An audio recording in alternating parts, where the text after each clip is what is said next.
मैं तो सोच में पड़ गई जब मैंने पद्म पुराण में 5 प्रेतों की कथा पढ़ी तो किस प्रकार उनको प्रेत योनि से मुक्ति मिल जाती है सत्संग सुनने मात्र से ही। जिन्होंने जीवन भर पाप किया और सत्संग सुनने मात्र से ही उनको प्रेत योनि से मुक्ति मिल जाती है। तो मैंने सोचा ये कहानी क्यों ना आपके साथ भी शेयर की जाए। जय श्री राम जी का आशीर्वाद हम सब पर बना रहे। तो हम पद्म पुराण में 5 प्रेतों की कथा शुरू करते हैं। जब भीष्म जी ने पूछा किससे? पुलस्त्य जी से। तब पुलस्त्य जी भीष्म जी को सत्संग की महिमा बताते हैं।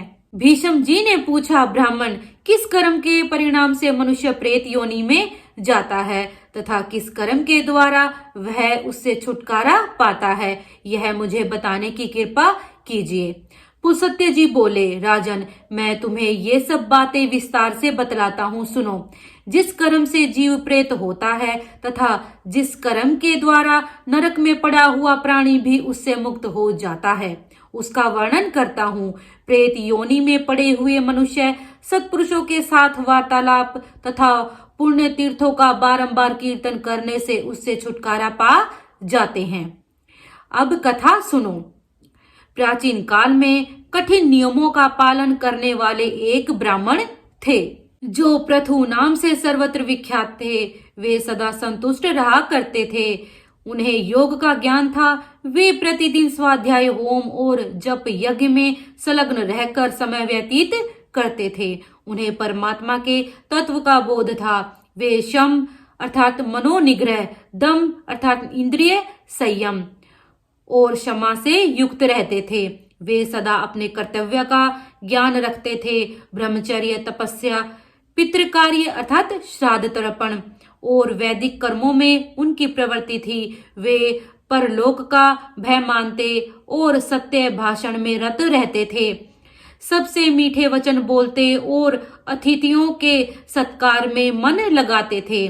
सुख दुख संपूर्ण द्वंद्वों का परित्याग करने के लिए योगा अभ्यास में तत्पर रहते थे। अपने कर्तव्य के पालन और स्वाध्याय में लगे रहना उनका नित्य का नियम था। इस प्रकार संसार को जीतने की इच्छा से वे सदा शुभ कर्म का अनुष्ठान किया करते थे। ब्राह्मण देवता को वन में निवास करते अनेकों वर्ष बीत गए थे। एक बार उनका ऐसा विचार हुआ कि मैं तीर्थ यात्रा करूं, तीर्थों के पावन जल से अपने शरीर को पवित्र बनाऊं।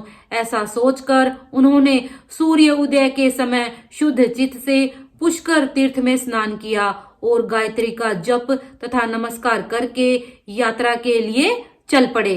जाते जाते एक जंगल के बीच कंकरीली भूमि में जहां न पानी था न वृक्ष, उन्होंने अपने सामने 5 पुरुषों को खड़े देखा जो बड़े ही भयंकर थे। उन विकट आकार तथा पापपूर्ण दृष्टि वाले अत्यंत घोर प्रेतों को देखकर उनके हृदय में कुछ भय उत्पन्न हुआ। फिर भी वे निश्चल भाव से खड़े रहे। उन्होंने धैर्य धारण करके मधुर शब्दों से पूछा, विकराल मुख वाले प्राणियों, तुम लोग कौन हो? किसके द्वारा कौन सा ऐसा कर्म बन गया जिससे तुम्हें इस विकृत रूप की प्राप्ति हुई है? प्रेतों ने कहा, हम भूख और प्यास से पीड़ित हो सर्वदा महान दुख से घिरे रहते हैं। हमारा ज्ञान और विवेक नष्ट हो गया है। हम अभी अचेत हो रहे हैं। हमें इतना भी ज्ञान नहीं है कि कौन दिशा किस ओर है। आकाश, पृथ्वी तथा स्वर्ग का भी हमें ज्ञान नहीं है। यह तो दुख की बात हुई। सुख इतना ही है कि सूर्य उदय देखकर हमें प्रभात सा प्रतीत हो रहा है। हम में से एक का नाम पर्युषित है, दूसरे का नाम सूचिमुख है, तीसरे का नाम शीघ्रग, चौथे का रोधक और 5वें का लेखक है। ब्राह्मण ने पूछा, तुम्हारे नाम कैसे पड़ गए? क्या कारण है जिससे तुम लोगों को ये नाम प्राप्त हुए? प्रेतों में से एक ने कहा, मैं सदा स्वादिष्ट भोजन किया करता था और ब्राह्मणों को पर्युषित अर्थात बासी अन्न देता था। इसी हेतु को लेकर मेरा नाम पर्युषित पड़ा है। मेरे इस साथी ने अन्न आदि के अभिलाषी बहुत से ब्राह्मणों की हिंसा की है, इसीलिए इसका नाम सूचिमुख पड़ा है। यह तीसरा प्रेत भूखे ब्राह्मण के याचना करने पर भी उसे कुछ देने के भय से शीघ्रता पूर्वक वहां से चला गया था। इसीलिए इसका नाम शीघ्रग हो गया। यह चौथा प्रेत ब्राह्मणों को देने के भय से उद्विग्न होकर सदा अपने घर पर ही स्वादिष्ट भोजन किया करता था, इसीलिए यह रोधक कहलाता है। हम लोगों में सबसे बड़ा पापी जो यह पांचवा प्रेत है, यह याचना करने पर चुपचाप खड़ा रहता था या धरती कुरेदने लगता था, इसीलिए इसका नाम लेखक पड़ गया। लेखक बड़ी कठिनाई से चलता है, रोधक को सिर नीचा करके चलना पड़ता है। शीघ्रक पंगु हो गया है। सूची हिंसा करने वाले का सुई के समान मुंह हो गया है तथा मुझ पर्युषित की गर्दन लंबी और पेट बड़ा हो गया है। अपने पाप के प्रभाव से मेरा अंडकोश भी बढ़ गया है तथा दोनों ओठ भी लंबे होने के कारण लटक गए हैं।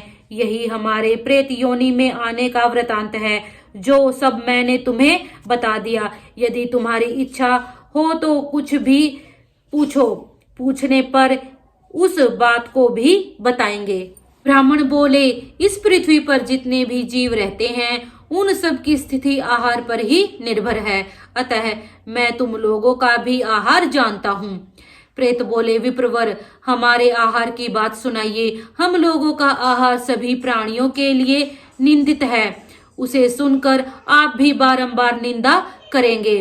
बलगम, पेशाब, पाखाना और स्त्री के शरीर का मैल, इन्हीं से हमारा भोजन चलता है। जिन घरों में पवित्रता नहीं है वहीं प्रेत भोजन करते हैं। जो घर स्त्रियों के द्वारा दुर्गंध और छिन्न भिन्न है, जिनके सामान इधर उधर बिखरे पड़े रहते हैं तथा मल मूत्र के द्वारा जो घृणित अवस्था को पहुंच चुके हैं, उन्हीं घरों में प्रेत भोजन करते हैं। जिन घरों में मानसिक लज्जा का अभाव है, पतितों का निवास है तथा जहाँ के निवासी लूट पाट का काम करते हैं, वहीं प्रेत भोजन करते हैं।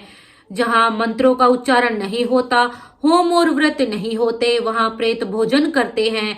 जहाँ गुरुजनों का आदर नहीं होता, जिन घरों में स्त्रियों का प्रभुत्व है, जहाँ क्रोध और लोभ ने अधिकार जमा लिया है, वहीं प्रेत भोजन करते हैं। तात, मुझे अपने भोजन का परिचय देते लज्जा हो रही है, अतः इससे अधिक मैं कुछ नहीं कह सकता।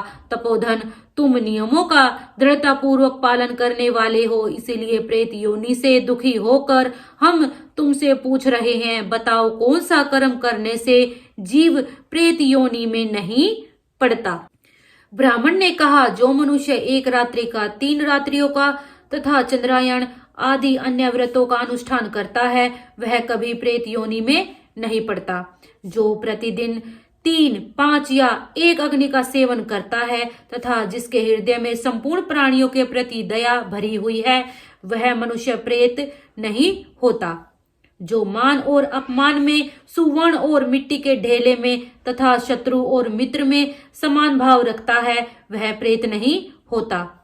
देवता, अतिथि, गुरु तथा पितरों की पूजा करने वाला मनुष्य कभी प्रेत योनि में नहीं पड़ता। शुक्ल पक्ष में मंगलवार के दिन चतुर्थी तिथि आने पर उसमें जो श्रद्धा पूर्वक श्राद्ध करता है, वह मनुष्य प्रेत नहीं होता।